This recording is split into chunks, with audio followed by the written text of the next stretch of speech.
All right, give me a spot. You know my motto, safety first. They could be dangerous. I think we should call animal control. Animal control? To be safe. Don't worry. Just... I got this. It's a new motto. You don't have to be perfect to be a perfect parent. There are thousands of teens in foster care who don't need perfection. They need you.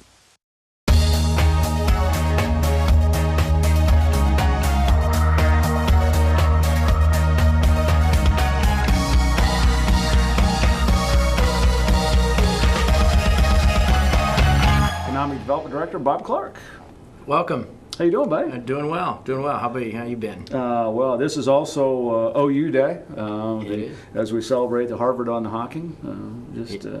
Both graduates of OU. And Yep, it's a great school. Absolutely. Great times. Yep. 3-1. The Ohio University. You got it, 3-1. Yeah. Do you make a lot of games? Do you try to get on? I do go down. I'm a season ticket holder. Ah. So, yeah, I'm one of those weird people from Athens. I was born and raised, so I'm a townie. So I kind of bled green when I was about 2 and went to a lot of games. So I'm a diehard. Yeah, they're doing well. They're doing well. So I know you follow basketball too, don't you? Yeah. You make a lot of those games? Quite a bit, yeah. Season ticket holder there too. I travel. I went down to when they went to the Sweet 16. Went down to Nashville, St. Louis. Followed all that trip. So it was good. Yeah, it was a great season. Make a Sweet 16. That was really cool for Ohio U. Yeah, absolutely. Well, there's a lot of stuff going on in the county and a lot of development. And I know people always talk about transportation and traveling, and I know one of the things is the Route 33 Carroll interchange. Yeah, Mike, it's a real important project, and we were real fortunate to have the Transportation Review Advisory Council give the go-ahead for this project to remove the traffic light at Carroll and Winchester Road, and they're going to move it up about 2,500 feet up north and build a full-scale interchange. So the light will be removed. There'll be a full interchange there. It's going to roughly cost about $54 million to be built. If this project was the only project in the state of Ohio that made it from not being on a tier level ranking, the state has a tier 1, 2, and 3 ranking for ODOT projects at track. And this was not on any levels, and it went from not being on a level to being fully funded for construction, which pretty unheard of. And it's going to be great to be able to get that light out of here and be able to move traffic. Economic development does rely heavily on truck traffic, and to move a product in and to move your product out of an area is vital for supply chain techniques and just selling your product and getting people in and out, plus plus product and everything else. It's critical. So there were we got a lot of support from all levels of government. The Carroll Mayor Tammy Durbino was great. It can really impact her community, and I know she had a lot of concerns about it. I think it's going to ultimately be, while construction is going on, going to be a little bit of the trouble up there maybe, but after it's done, I think that community, Carroll, will be able to benefit greatly from it. When is this going to start? This starts 2015. Okay. This would not have been funded again or considered until 2027 if we hadn't received this funding. 12 years. From now or no, 14. Yeah, I mean, it would have been forever. How long will it take to complete? I think about 1.5 to 2 years. Well, that's not bad. Yeah, considering the scope of the project. 2 construction cycles. Yeah. That's not. So as far as, you might want to talk to people about how that's going to change their traffic. Instead of getting off at an exit, just talk a little bit about that. Yeah, where you're going to, instead of getting off right at that intersection, well, you will get off, if you're coming from Lancaster and you want to get off to Carroll, you will kind of peel off there. There'll be an exit ramp, so to speak, right there that will come in and tee into High Street there. Okay. And there'll probably be a traffic light there at High Street. At that point, you can take a right and go into Carroll, or you can go left. There'll be a new road that will run, that'll be the road that'll run up to where the new interchange bridge over. And if you know where Fairfield Machine Products is, it's just going to be right above that. And on the other side, where Fairfield Machine Products is, there'll be, and if you're coming from Columbus and you want to get off, you just take a quick exit ramp right up to that bridge, take a left and go across the 33, then take a right and go down the road I just explained down to Carroll. And then there'll be an easy entrance ramp on the other side. So if people want to get off of McDonald's, can still get off and get to McDonald's. Are they going to have any public, not public hearings, but just public meetings about this is what it looks like, this is how it's going to work? That's pretty much been done. I mean, ODOT had public meetings and stuff. You can go on, I'm sure, ODOT's website and just pull up the Route 33 Carroll Interchange project, and I'm sure they've got some maps and stuff there. Okay. Well, we'll look for that in 2015. I know there's a lot of coming in. I guess maybe we ought to stop and talk a little about Bob Clark himself. I mean, you're new to the job, been here just a few short months, and talk a little bit about your background. And Sure. I've been now the Economic Development Director since January of this year, so I've been here about 9 months, so not a seasoned veteran, but not a rookie yet. I'm running out of days of using that I don't know anything because I'm not newly hired. But before I came to this, I spent about 25 years with 3 different members of Congress. I started out in Washington, D.C. as a legislative assistant to former Congressman Clarence Miller, the former mayor of Lancaster, and was his legislative assistant. And then in 1992, I moved from Washington to Lancaster and opened up the office with Dave Hobson. Right. And I was his staff assistant for about, I was like 17 or 18 years. And then the last 4 years, he retired in 2008, and I became the district director for Congressman Steve Austria and served in that capacity for 4 years with him. Because those are 3 different names, 3 different individuals.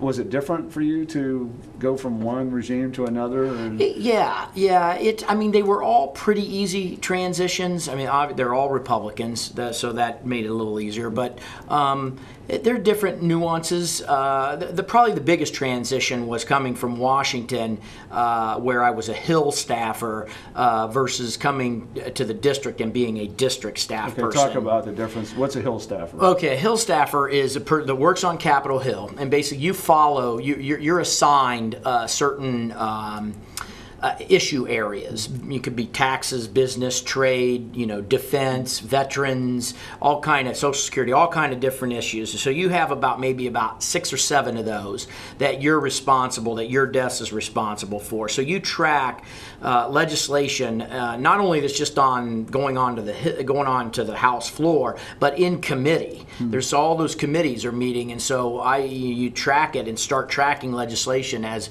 it starts boiling up in the committees. So I'd attend committee hearings and stuff, and then report back to Congressman Miller. Okay, today they said they're going to cut Social Security by X amount and do this or do that or something, and so you brief him on different things like that. Do you remember your first committee meeting? I mean, your first time you were there thinking, boy, what am I doing here? I tell you that I thought I had a learning curve with this job coming in. I was right out of college and lucky enough to get a Hill position like that. And for a year I was lost. I mean, I'll just be honest with you. It was a tough year, but you just learn. And I took some courses. They have some things for Hill staffers that you can go and learn how to draft legislation and do different things like that. So you just kind of learn. But there at the beginning, I had done an internship with Mr. Miller and spent 2 weeks in Washington.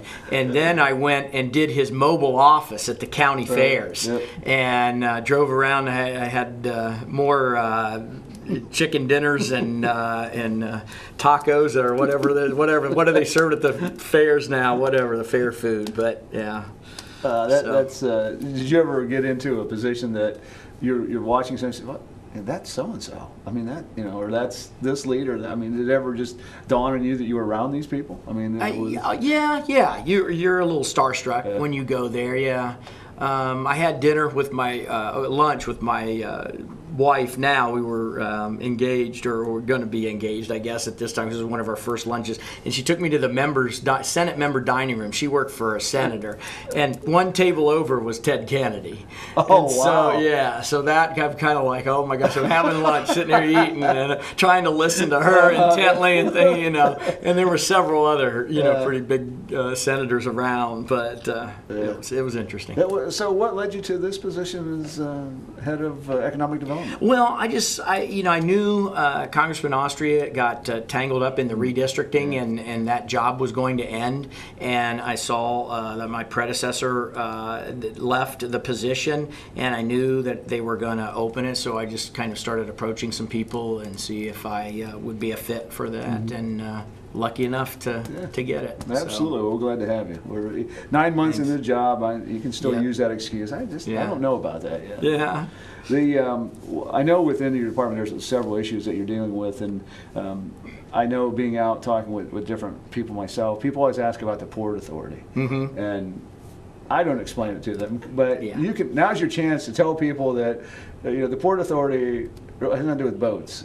Yeah, it's not that. We're not going to bring a big island of water, start pumping in Lake Erie down to make a big port here in Fairfield County. Basically, it's a device that can be used in the economic development world that allows different types of funding mechanisms, both private and public, to be merged and come together for the benefit of economic development.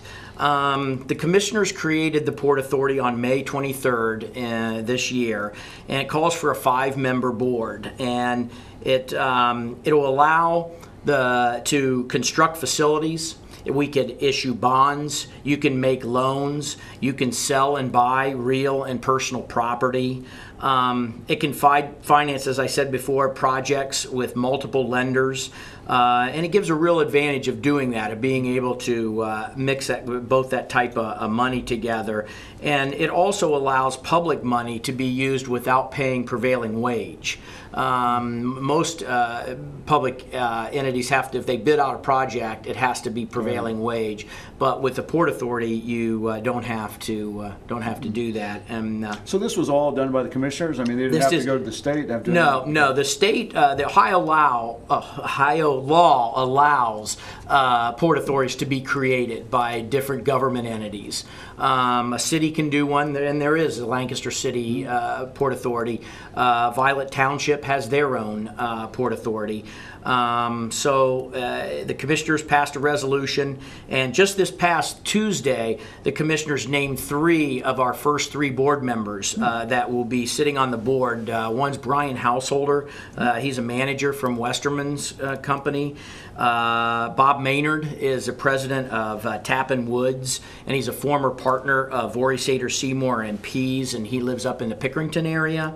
And Jeff Sauer is a commercial realtor here in Lancaster with Anderson and Company, and those will be the 3 initial board members. They will choose 2 others to make up a 5-member board that will be established, and at that point, then bylaws will be set, and all of them run a little different. All of them you can have different bylaws. Some of them don't want to get into one area and maybe want to get in a different area and stuff like that. So. And that'll be up and running, and hopefully we'll get some very good productive commerce out of that.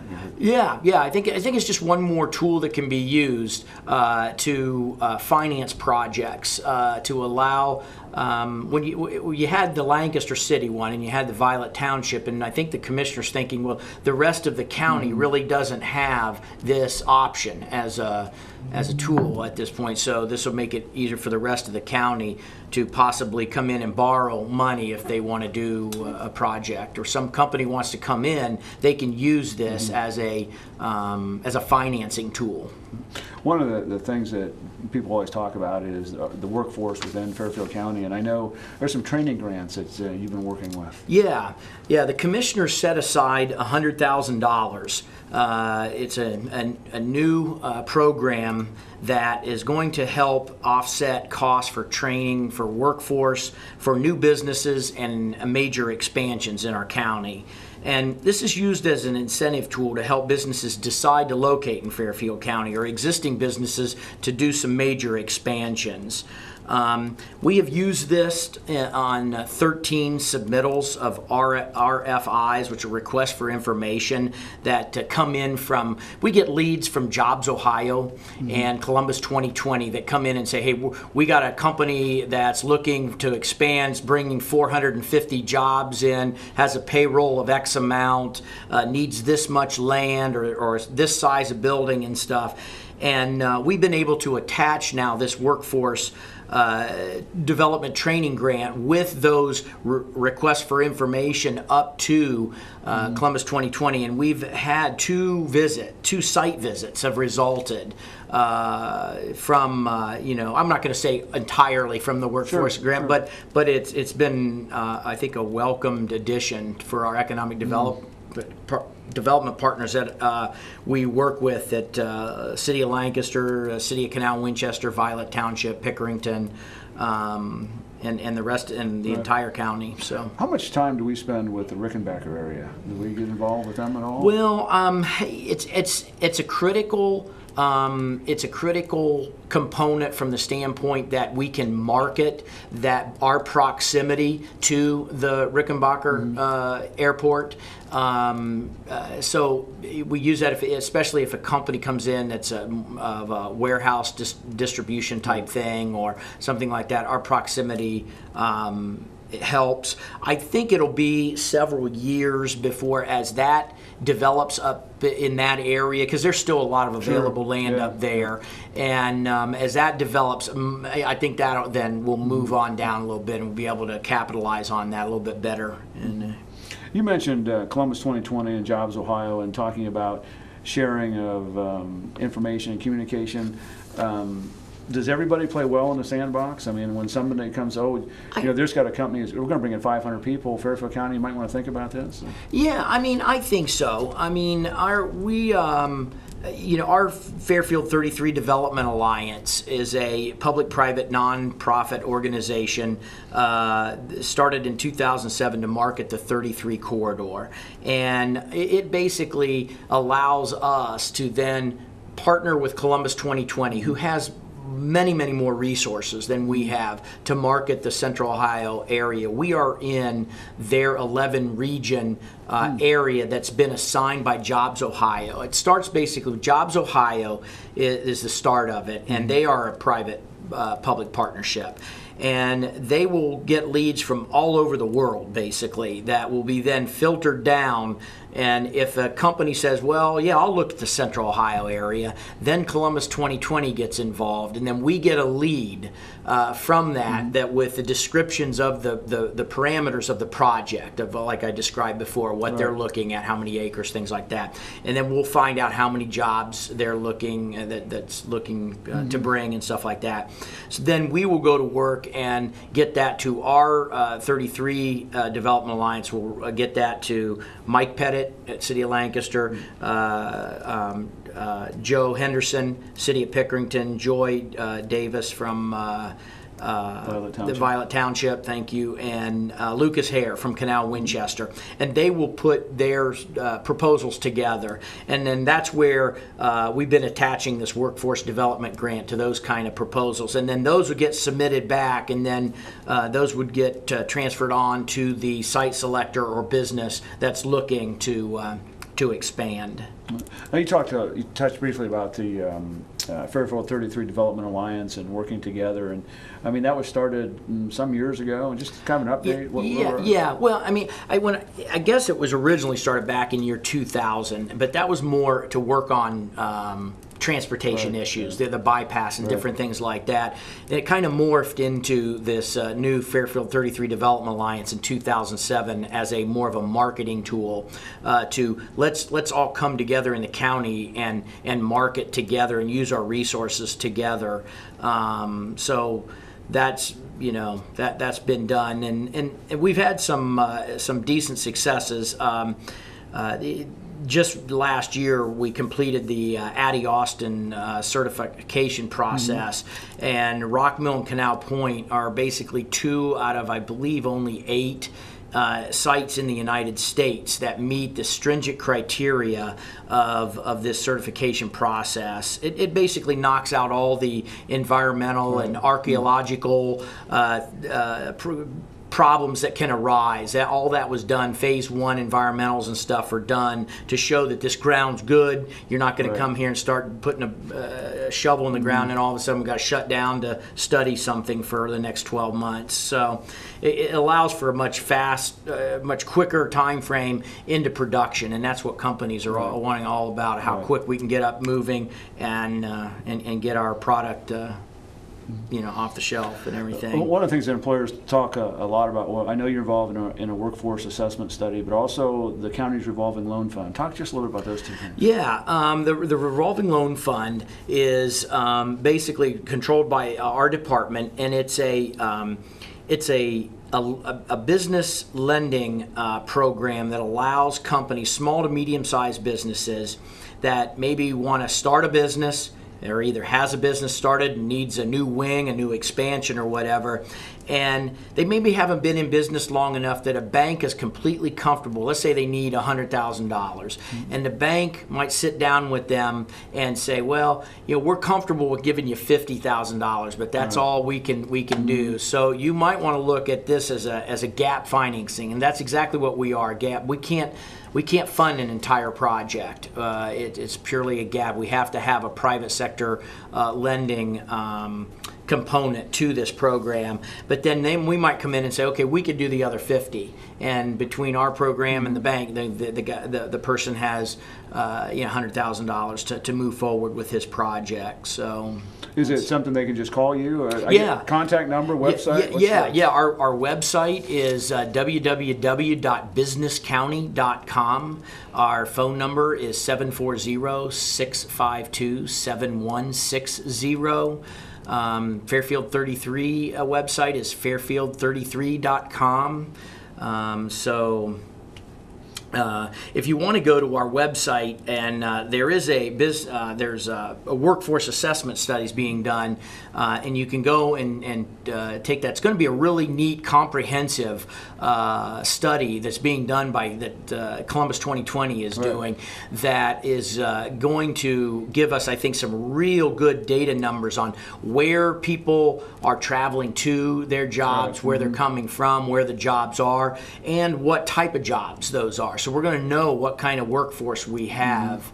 I think what you'll find in Fairfield County is a lot of people leaving Fairfield County and going elsewhere to work. And so we have the workforce here. We just need to work on getting the jobs here. If we can get the jobs, I think people will want to work here and live here instead of driving an hour and spending a lot of money on gas.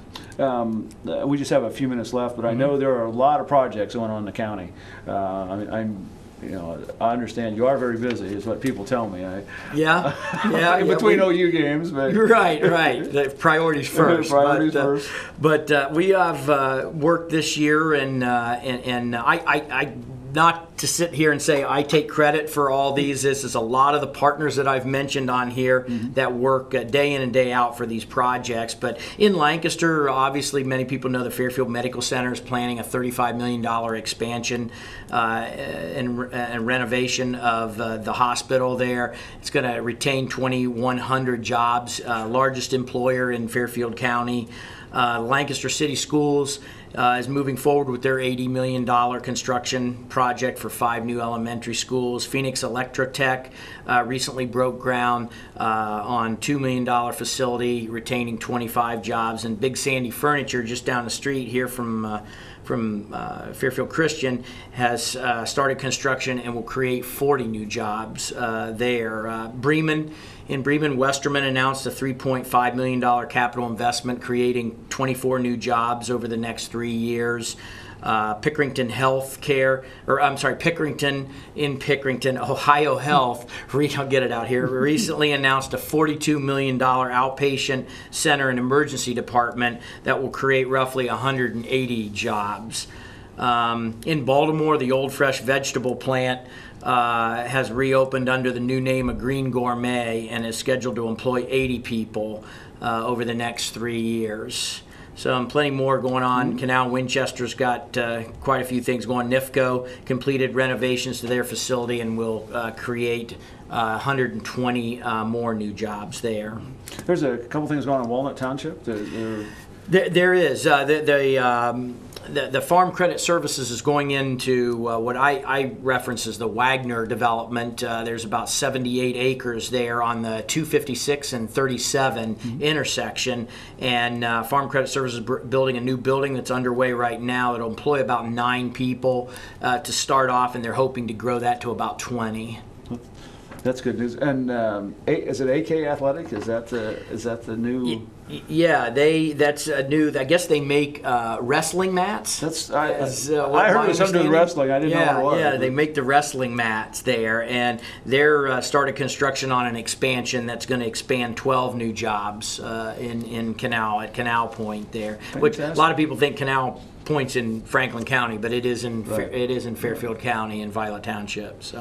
Well, Bob Clark, a new Economic Development Director for Fairfield County, we appreciate you coming on your busy schedule. And you want to make a prediction about OU's game this weekend? Well, we're going to win because we don't play. That's it. We got it. Yeah. We got it. Well, once again, we do appreciate you coming in and joining us. We'll get you back on, give us an update on a couple things going on. Okay. Appreciate it. Look forward to it. Once again, we've been talking with Bob Clark, the new Economic Development Director for the Fairfield County. My name is Mike Miller. Thanks for tuning in today. And remember, until we meet again, let's make a difference.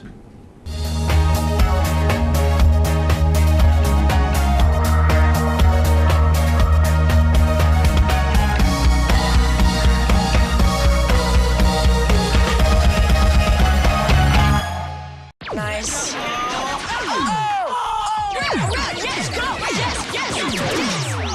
No.